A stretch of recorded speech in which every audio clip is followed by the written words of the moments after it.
Orang di balik jaringan Pi, Dr. Nicholas Kokkalis Ph.D. Ketika datang ke platform Pi Network, Anda harus mulai dengan Nicholas Kokkalis dan platform dukungan startup nirlaba Startex, sebuah konsorsium senilai lebih dari 26 miliar dolar dan dengan lebih dari 700 startup. Nicholas Kokkalis adalah pasca doktoral di bidang ilmu komputer di Universitas Stanford di mana ia melakukan penelitian dalam komputasi sosial dan saat ini mengajar kursus merancang aplikasi terdesentralisasi blockchain. Di awal petnya, dia menciptakan kerangka kerja untuk menyederhanakan pemrograman pada sistem terdistribusi yang toleran terhadap kesalahan. Kokkalis memiliki keahlian dalam merancang aplikasi sosial viral yang telah menarik lebih dari 20 juta pengguna dengan tingkat keterlibatan dan retensi yang sangat baik, dan menerima penghargaan Facebook Foundation pada tahun 2009. Dia adalah anggota tim pendiri Startex, komunitas pengusaha nirlaba dan pedal gas untuk anggota Stanford Alliance, di mana ia menjabat sebagai Chief Technology Officer dari 2010 hingga 2018. Ia meraih gelar sarjana di bidang teknik komputer dan gelar master dalam ilmu manajemen dan teknik dari Universitas Stanford. Startex didirikan pada 2010 dengan hibah $7 juta dari Stanford University. Hingga saat ini, Universitas Stanford dan Yayasan Kesehatan Stanford telah menginvestasikan $200 juta untuk memastikan bahwa anggota komunitas Startex didanai sepenuhnya. Dr. Nicholas Kokkalis Ph.D. rekan postdoktoral di Stanford dan instruktur kursus aplikasi desentralisasi pertama Stanford, membawa cryptocurrency ke masyarakat sehari-hari dengan menggabungkan sistem terdistribusi dan interaksi manusia-komputer. Nicholas mengatakan, "Saya telah menjadi teknolog sepanjang hidup saya, yang membawa saya untuk mengejar gelar Ph.D. di Universitas Stanford dan melanjutkan sebagai sarjana pascadoktoral di Departemen Ilmu Komputer di Stanford. Sebagai bagian dari program pascadoktoral saya memperkenalkan dan mengajar CS359B, aplikasi terdesentralisasi di blockchain, di Departemen Ilmu Komputer Stanford. Disinilah saya mengalami kesulitan untuk mendapatkan kemajuan teknologi blockchain ke tangan orang-orang biasa. Saya percaya bahwa hari ini, teknologi dapat memberdayakan orang lebih dari sebelumnya. Sebagai mahasiswa muda, saya merancang dan membangun motherboard komputer baru dari awal di lab saya. Dalam pekerjaan PhD awal saya membuat kerangka kerja untuk menulis kontrak pintar untuk sistem terdistribusi yang toleran terhadap kesalahan sebelum munculnya blockchain dan Ethernet, dan menerbitkannya sebagai tesis MS saya. Saya juga membuat platform game online Gameyola, di mana jutaan orang menghibur diri mereka sendiri, kolektif lebih dari 2000 tahun manusia. Untuk pekerjaan PhD saya nanti, saya mencoba memulihkan tahun-tahun pria itu dengan menulis asisten email berbasis kerumunan yang menghemat waktu orang saat menangani email dan tugas mereka. Selain itu, saya adalah CTO pendiri Startex, pedal gas startup nirlaba untuk mahasiswa Stanford yang telah membantu lebih dari 2000 pengusaha.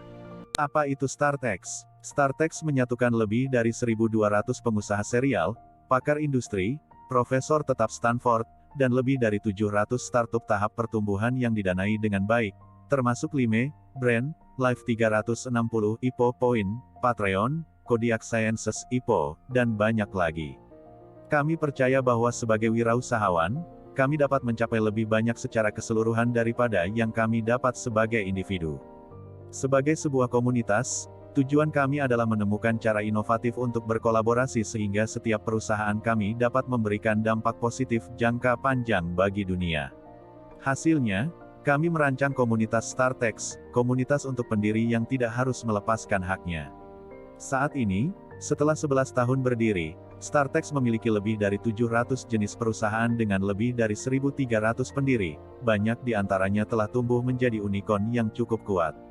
Pi belum terdaftar atau bergabung dengan exchange, market manapun.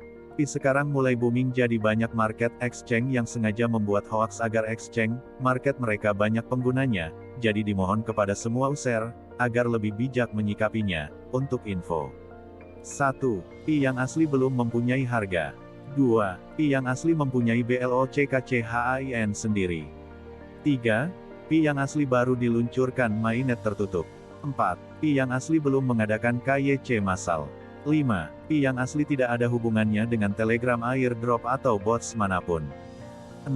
Pi yang asli pilot terpilih yang sudah KYC duluan dan bisa melakukan uji coba transaksi P2P karena fitur IAT sudah diaktifkan dan user node dipilih oleh Koreteam untuk KYC dan ada undangan KYC free 100k dengan IoT random awal sudah habis. Di Ulta Pi Network yang kedua pada Tegel tanggal 14 Maret tahun 2021 Core Team meluncurkan undangan KYC free 100k dengan IoT lagi, dan sudah habis. Belum lama Core Team meluncurkan uji coba KYC 100 beta untuk setiap negara, dan lot KYC 100 beta tersebut sudah terpenuhi. Lalu Core Team meluncurkan uji coba KYC lagi 50 negara dan kemungkinan besar sudah terpenuhi dan masih dalam proses pengujian sistem KYC.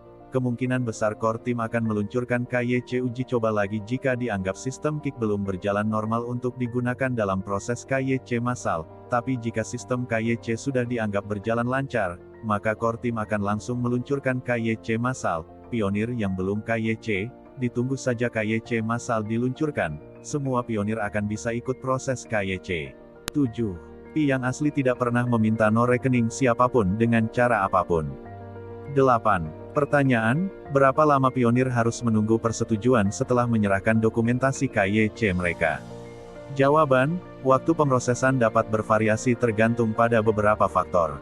Perintis yang berpartisipasi dalam aplikasi KYC percontohan melalui Pi Browser akan menjadi yang pertama diproses setelah fungsi pemverifikasi manusia ada, yang akan segera dirilis.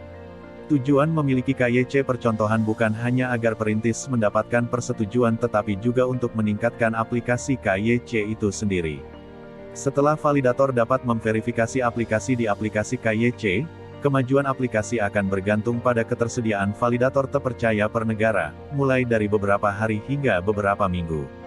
Itulah mengapa penting bagi komunitas untuk memotivasi validator yang cukup untuk bergabung dengan tenaga kerja dan membantu memverifikasi perintis di negara mereka setelah portal validator dibuka. Jika perintis telah mengajukan banding pembaruan nama, waktu tambahan mungkin diperlukan. Salam Indonesia.